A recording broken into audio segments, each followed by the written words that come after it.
Hello guys, welcome to tech Bangla চ্যানেলে সকলকে স্বাগত। তো বন্ধুরা, আপনারা যারা এসএসসি জিডির ফর্ম ফিল আপ করেছেন, আপনাদের অনেকের এরকম স্ট্যাটাস দেখাচ্ছে পেমেন্ট নট কমপ্লিট বা পেন্ডিং বা অ্যাপ্লিকেশন ইনকমপ্লিট। তো এই সমস্ত বিষয়ে কেন হচ্ছে, এই সমস্ত পেমেন্ট করার পরেও কেন পেমেন্ট হচ্ছে না, তো আজকের এই ভিডিওতে তার সমাধান কি করে করবেন আপনারা, তো সেই বিষয়ে স্টেপ বাই স্টেপ আপনাদেরকে শেখাবো। তো তার জন্য ভিডিওটা একটু ধৈর্য ধরে শেষ অবধি দেখতে হবে। আর ভালো লাগলে চ্যানেলটিকে সাবস্ক্রাইব এবং লাইক করতে একদমই ভুলবেন না।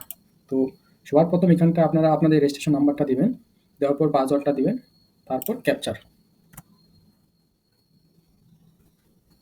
দেওয়ার পর লগ ইন করবেন। লগ ইন করার পর এরকম আপনাদের প্রোফাইল খুলে যাবে। এইখানে দেখবেন পেমেন্ট স্ট্যাটাস।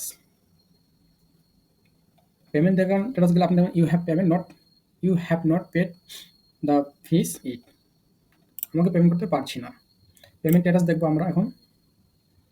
তো পেমেন্ট স্ট্যাটাস এখানে দেখাচ্ছে ইনকমপ্লিট। তো এটাকে আমরা কি করে কমপ্লিট করব, ভিডিওটি দেখতে থাকুন শেষ অবধি। তো বন্ধুরা, ইনকমপ্লিটটাকে কমপ্লিট করতে সবার প্রথম যেতে হবে ডাবল ভেরিফিকেশন অফ পেমেন্ট। এখানে যাওয়ার পর এখানে দেখুন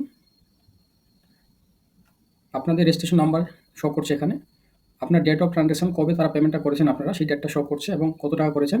দেখুন পেমেন্ট স্ট্যাটাস সাকসেসফুলি। এখান থেকে একটা প্রিন্ট বের করে নেবেন।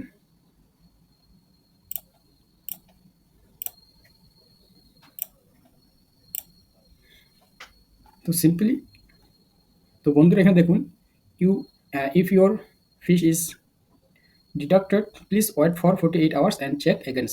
তো বন্ধুরা এখানটায় বলেছে 48 ঘন্টা সময় নিচ্ছে তারা পেমেন্টটি সাকসেস করার জন্য, তারপর আপনারা চেক করতে পারেন। তো বন্ধুরা, এই ছিল আজকের ভিডিও। ভালো লাগলে চ্যানেলটিকে সাবস্ক্রাইব এবং লাইক করতে একদমই ভুলবেন না। দেখুন বন্ধুরা, পেমেন্ট এখানে কমপ্লিট হয়ে গেছে। তো এই ছিল আজকের ভিডিও। সকলকে ধন্যবাদ ভিডিওটি শেষ অবধি দেখার জন্য। তো দেখা হচ্ছে নেক্সট কোনো নতুন ভিডিওতে। ততক্ষণে ভালো থাকবেন,